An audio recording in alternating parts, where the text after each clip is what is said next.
everyone, welcome to our channel Mathix. On today's tutorial, I will guide you how you can solve WhatsApp verification code problem. Before guiding you through these tips, make sure you have subscribed and hit the notification bell of this channel so that you can get notified about the further uploads on this channel. So without any further ado, let's get into the video.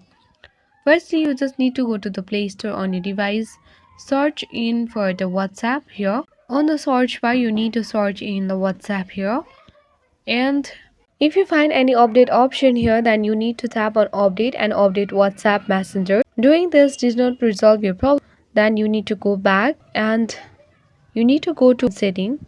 And on your phone setting, you will see apps. So tap on apps. Tap on app management. Wait until all the apps are loaded here so that you can search in the particular apps you would like to here. Once the apps are loaded, you can either scroll down and find out WhatsApp, or you can search in WhatsApp on the search bar here, and then you need to tap on storage uses so that you can tap on clear cache and clear all the cache here.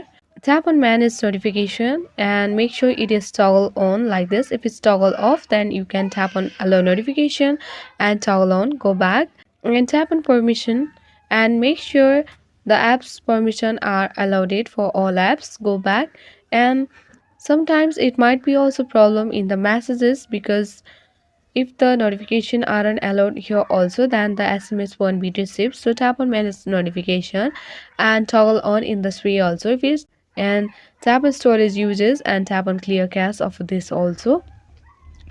Following this step, if your problem hasn't been yet resolved, then once you need to restart your phone to fix the WhatsApp verification code problem. So this is it guys, thank you.